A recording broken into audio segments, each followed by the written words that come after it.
It happened so quickly.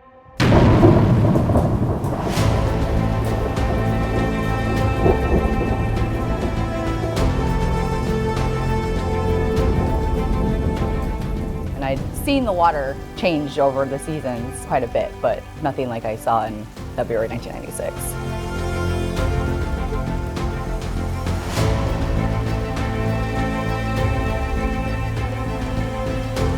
Yeah, it was just my first major disaster, and I think we were not really totally prepared for it.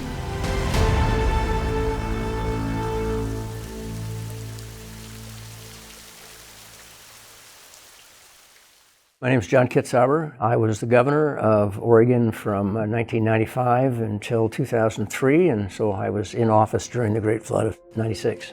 It started raining in January pretty heavily, and the soil got saturated, and so the river levels were rising all through January. And sort of the perfect storm occurred in early February when we had a big snowstorm.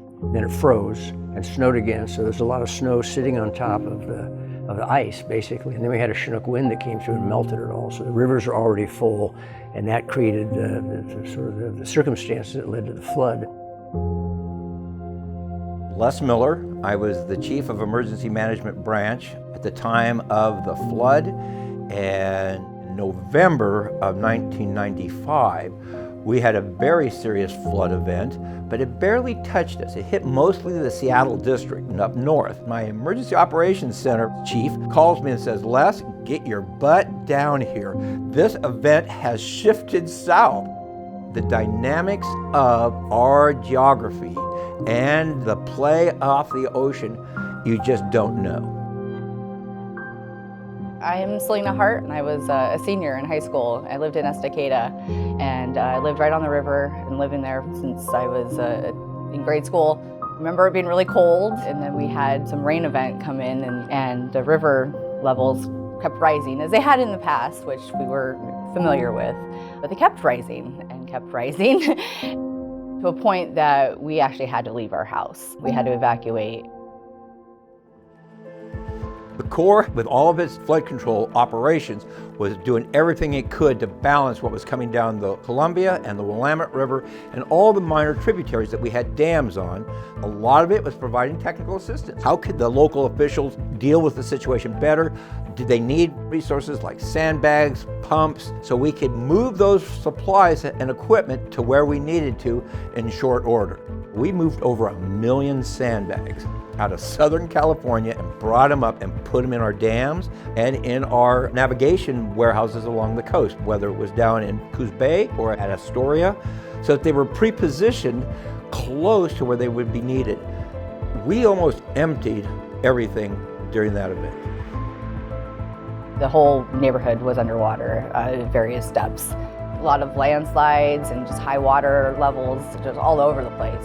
The water levels were so forceful, it caused a lot of erosion and actually destroyed the road that came into our neighborhood. So although the river rose and fell within a day or two, we weren't able to access our property for multiple days. There was a lot of devastation, a lot of houses completely destroyed. The roads were completely scoured away, so there was big holes in them. So if you would have tried to go in there when there was water there, you would have been in a lot of danger. I felt my job was to, first of all, reassure Oregonians. So I had regular press conferences and told people exactly what was going on and what we were trying to do to address it. I traveled a lot. I tried to show up in the places that were hit so that there was some presence, and we spent a lot of time during those first few weeks trying to mitigate the damage that was occurring. We had this project to sandbag along the Willamette down there in downtown Portland. We had food issues in a couple of little isolated communities on the Oregon coast. How do you get food to those people? So these problems that kept popping up, I think we weathered it pretty well. And remarkable heroics by the National Guard and a lot of first responders in helping people out.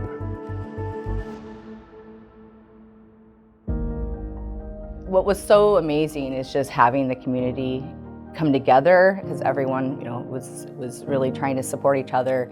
There were other entities that were volunteers that helped bring food and supplies, and were able to help. There's a lot of debris that winds up coming down the river when you have a flood, so there was hot tubs, fences, people's belongings that were in their basements just spread all around. So there's a lot of cleanup that has to happen after it, and just the dirt and the mud, the trees. There's just a lot of cleanup that has to happen. So it took us multiple years to get back to what we had before. After the flood, there was a lot of damage. And in fact, there was so much damage that Congress didn't have enough money in the pot to repair them. So engineering worked with all the rest of the team, which included construction, real estate, contracting. But that was probably one of the most important parts, is we got them repaired. We were able to get that trust by the local jurisdictions and then continue to keep that agreement. And in fact, that agreement is even stronger these days than it was back then. I think people were grateful that someone was showing up. They were worried both about their immediate well-being of themselves and their loved ones in different parts of the state. So communication was really important to let people know what was happening. And they were really concerned about how they build back. How do we come out of this if you'd lost your home? And then to bring the people who actually could make a difference in the lives of these folks who had suffered damage or threats. And that was primarily the National Guard and the emergency management team. And they're the ones that get the credit. Definitely, as I look back, that event has really shaped what I do now. I really have a passion for trying to do flood risk management and helping communities from flood risk.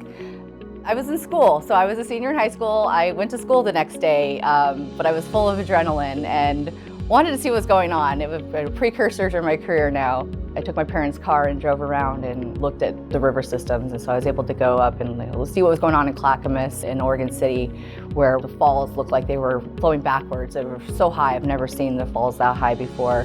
Still the biggest flood I've ever encountered, and obviously now to be in the career that I'm in, to experience that and try to help communities that experience that now. We're learning more and more about atmospheric rivers in general. Atmospheric river science is fairly new.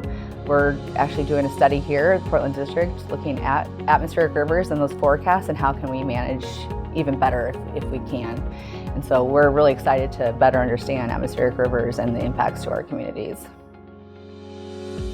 We were fortunate, again, because we'd already started this interaction with the different agencies together before this event. What we just saw get stronger. It actually set up the pathway for the district to be able to provide as much support to the states and the local jurisdictions as we were. I got involved with an organization called Volunteer Organizations Active in Disasters. They're all the churches and social clubs that want to help in disasters. You hear about them all the time, the Salvation Army, Red Cross, Scouts, Boy Scouts of America. We were literally invited in to come and talk to them about how they could assist in their local communities' flood fights. That was an incredible experience, being able to have that opportunity to be at the front door with them and understand what their issues were even deeper.